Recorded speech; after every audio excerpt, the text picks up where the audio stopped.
Well, good morning. This is Marion Douglas, and as many of you knew already, I am an entrepreneur and life coach. And I trust everybody had a pleasant Thanksgiving and filled with turkey and ham and pies and love and all the good things that come along with Thanksgiving. Um, just before we went on the holiday, I had issued a request that people take some time during this holiday season to just reflect on what it is that they really want to do with their lives, some of the things that are really important to them, and especially those things that they would do regardless of whether they were getting paid or not. So, and the whole idea of that, the rule, well, was only one rule, and that was that you write it down, and that it actually are those things that emitted some emotion from you, that you either teared up or got really excited. It's those things that are really close to your heart.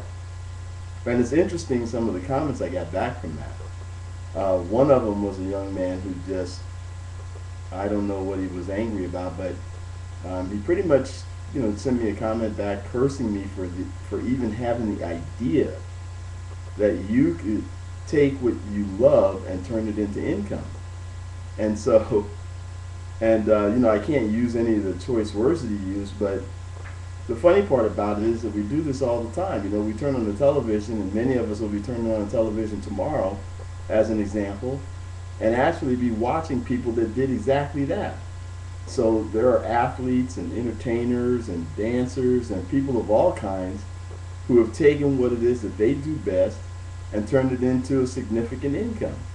So the idea that we can't do it, just the rank and file who are not talented like Michael Jordan and Tiger Woods and people like that, the idea that we can't do it is just a belief that many people have been conditioned with. So I decided to tell my own story. That was also one of the requests that somebody gave me, and I'm like, okay. So my story is exactly the story of taking what you have and actually turning it into income. So this is how it starts.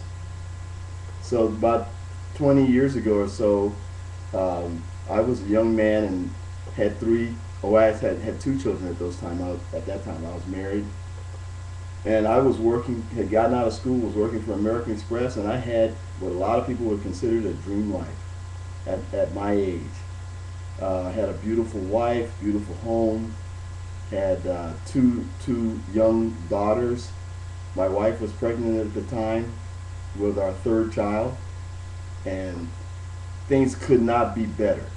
If you've ever had that time in your life when you seemed like everything was going right and nothing could go wrong, and so that was my life.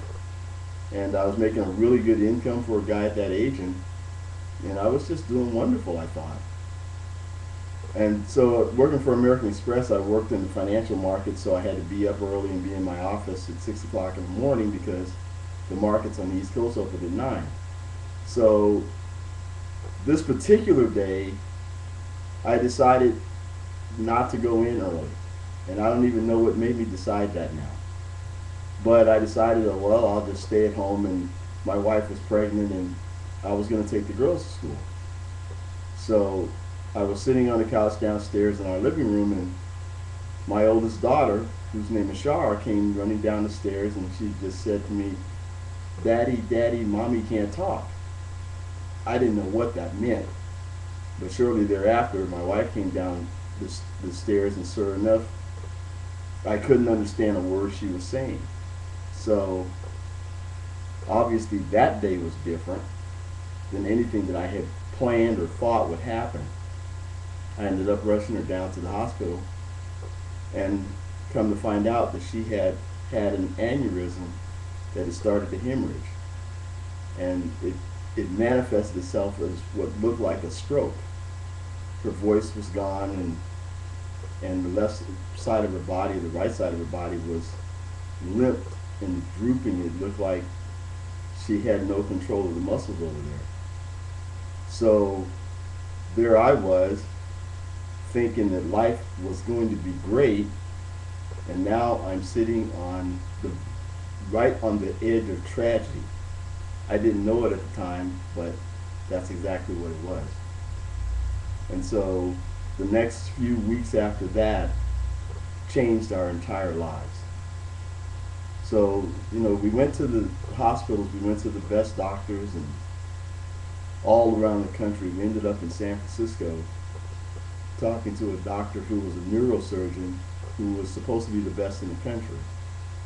And so that's where we went. And they did all the tests and they did all the x-rays and all the things that you would do.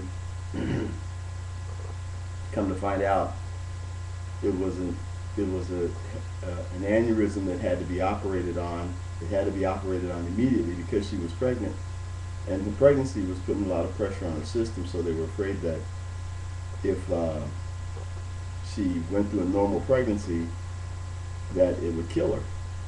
So they decided that they had to do surgery, and they had to take our youngest son, whose name is Everett now, by C-section.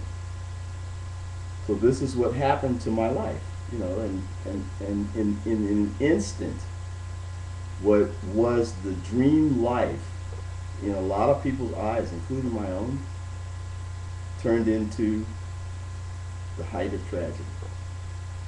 And I knew we were on the verge of something that was going to be a very difficult time for us. So this is part one of a story that I'm going to tell you about how it is that I actually turned nothing and tragedy into the income that I'm making today. And it is a very compelling story. The reason why I believe that it can be done is because I lived through it. And so when you live through things and you have the experience of what happened, no one can tell you that it can't be done. The reason I'm telling you this story is so that you understand that wherever it is that you're starting from, whatever is going on in your life, however it looks to you right now, victory is at hand. And you can turn any kind of situation into a victory if you choose to.